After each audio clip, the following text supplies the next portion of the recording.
اور آخر کار بجٹ 2023-2024 پیش کر دیا گیا۔ تنخواہ دار طبقے کو بہت بہت مبارک ہو، ان کی تنخواہ میں 30 اور 35% کا اضافہ کر دیا گیا۔ پینشن میں 17.5 یا 17% کا اضافہ دیکھنے میں آیا۔ کم سے کم اجرت ایک مزدور کے لیے 32,000 روپے مقرر کر دی گئی اور کم سے کم پینشن 12,000 روپے مقرر ہو گئی۔ بسم اللہ الرحمن الرحیم۔ السلام علیکم میرے پاکستانیوں، میں ہوں فائد گل عثمان خیل۔ جیسا کہ آپ نے دیکھا اور آپ نے سنا کہ آخر کار حکومت نے بجٹ 2023-2024 پیش کر دیا گیا۔ پہلی بار میں نے دیکھا کہ کسی وزارت خزانہ نے انتہائی اچھے طریقے سے تقریر کر کے بلا جھجک اس بجٹ کو پیش کر دیا گیا، کیونکہ وہاں پر سارے انہی کے تھے، کوئی اس میں اختلاف موجود نہیں تھا، تو اسے نہ کوئی خوف تھا نہ کوئی فکر تھی کہ کہیں سے رسپانس آئے گا، کہیں سے آبزرویشن آئے گی، تو وہ بلا خوف اس تقریر کو پائے تکمیل تک پہنچا سکے۔ میرے پاکستانیوں، کیا یہ بجٹ پاکستانی عوام کے لیے صحیح ہے یا نہیں؟ میرے کچھ سوالات ہیں بحیثیت پاکستانی شہری، میرا بھی حق ہے کہ پوچھوں کہ کیا ہونے جا رہا ہے۔ یہ بجٹ میرے اندازے کے مطابق عوام کو لولی پاپ دینا ہے، صرف ایک دھوکہ ہے، کاغذی کارروائی ہے۔ اب میں آپ سے پوچھنا چاہوں گا کہ تھوڑا عرصہ پہلے اسی حکومت نے جا کے سپریم کورٹ آف پاکستان کے اندر یہ اقرار کیا تھا کہ ہمارے پاس الیکشن کے لیے پیسے نہیں ہیں۔ اب جب کہ الیکشن کے پاس ان کے لیے پیسے نہیں تھے، تو اس بجٹ میں جو 44 ارب روپے رکھے گئے الیکشن کے لیے اور مزید بھی رکھے جائیں گے، 47 کا ہدف ہے میرے خیال میں، یہ پیسے کہاں سے آ گئے؟ اسی ہی اسمبلی میں ایک بندے نے یہ بھی کہا تھا کہ ہمارے پاس زہر کھانے کو پیسے نہیں ہیں۔ جب زہر کھانے کو پیسے نہیں ہیں تو اسی حالت میں آپ نے تنخواہ میں 30 اور 35% کا اضافہ کیسے کیا؟ بجٹ کے دوران وزیر خزانہ کے منہ سے یہ الفاظ میں نے سنے کہ مہنگائی میں ہمارے دور اقتدار میں 4% اضافہ ہوا ہے۔ یہ تو غریب عام آدمی جانتا ہے کہ کتنا اضافہ ہوا ہے، ان باتوں پہ ہم نے نہیں جانا۔ میرے اندازے کے مطابق 44% اضافہ مہنگائی میں ہوا ہے۔ اگر ان کے پاس پیسے نہیں ہیں، اگر خزانہ بالکل خالی ہے، ان کے پاس الیکشن کے لیے پیسے نہیں تھے، تو بے نظیر انکم سپورٹ پروگرام کا جو 360 ارب روپے کا بجٹ تھا، اسے 400 ارب روپے پہ کیسے چلا گیا، کیسے پہنچایا گیا؟ سوال تو بنتا ہے، اب پیسے کہاں سے آئیں گے؟ مجھے کوئی یہ بتا سکتا ہے کہ جب خزانہ خالی ہو، جب زہر کھانے کو پیسے نہ ہو، جب الیکشن کے لیے پیسے نہ ہو، جب کسی ملک نے ہماری مدد نہیں کی، جب IMF میں درمیان میں نہیں ہیں، تو یہ پیسے کہاں سے آ گئے؟ پھر تو لگتا یہ ہے کہ عمران خان نے بھرا ہوا خزانہ چھوڑا تھا اور اس خزانے سے آپ نے یہ سب کچھ کر دیا ہے۔ اور اگر آپ یہ کہتے ہیں کہ خزانہ خالی ہے، تو پھر یہ سب کچھ کیسے ہو رہا ہے؟ آپ نے کتنی چیزوں پہ سبسڈی دی ہے، اربوں روپے، وہ پیسے کہاں سے آئیں گے؟ جب IMF بھی آپ کے فگرز کو نہیں مانے گا، تو یہ پیسے کہاں سے آئیں گے؟ پاکستانیوں، ایک مزدور کی جو کم سے کم اجرت ہے وہ 30 سے بڑھا کر 32,000 روپے کر دی گئی ہے، لیکن میرا سوال یہ ہے کہ آج تک تاریخ میں کسی نے کسی فیکٹری، کسی انڈسٹری یا کسی کارخانے پہ چھاپا مار کر جس مزدور کی آپ بات کر رہے ہیں، اس مزدور سے آپ نے پوچھا ہے کہ آپ کو اجرت کتنی ملتی ہے؟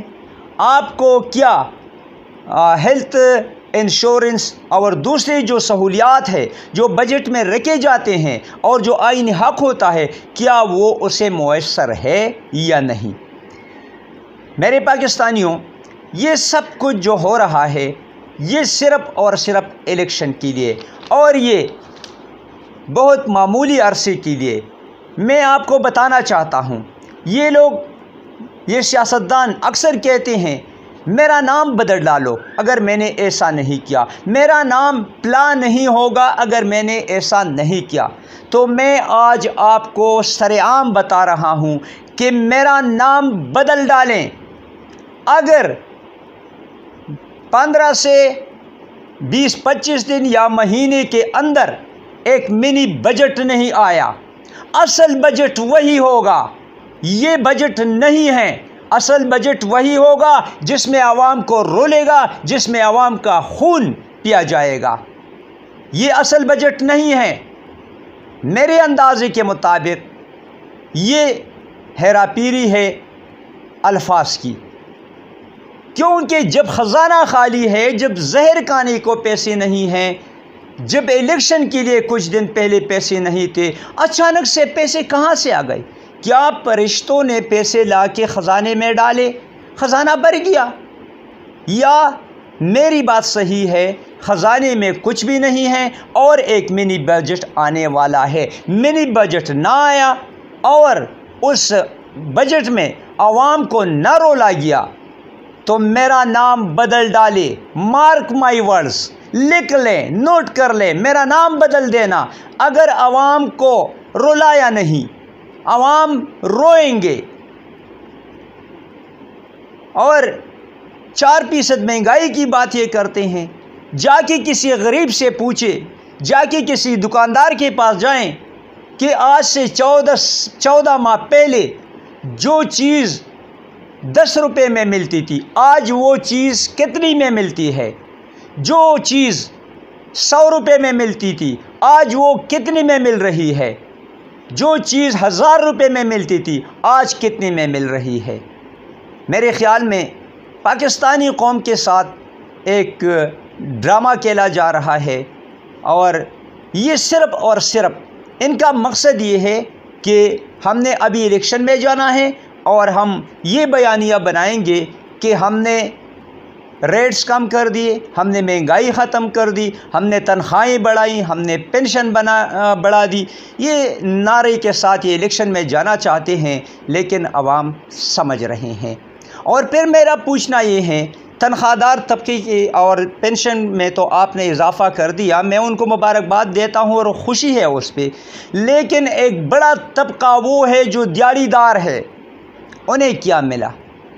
تنخواہ دار طبقے کو، سرکاری ملازم کو تو آپ نے خوش کر دیا، میں اپریشیٹ کرتا ہوں، مجھے خوشی ہے اس پہ، لیکن جو مزدور کار، جو دیہڑی مار ہے، اسے اس بجٹ میں کیا ملا؟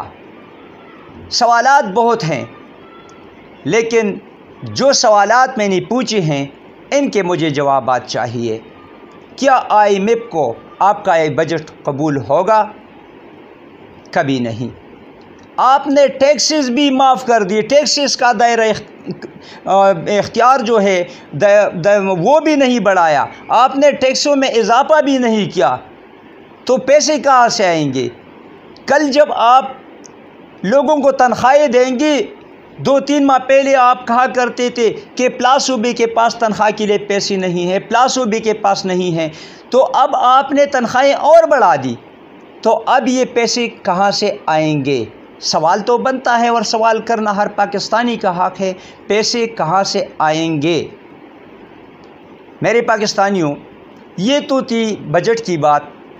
عمران خان نے اپنا ایک بڑا بیان دے دیا ہے، اور اس نے اپنا ایک پلان بنا دیا ہے، اور اس نے ABCDE 5 قسم کے پلاننگز بنائے ہیں۔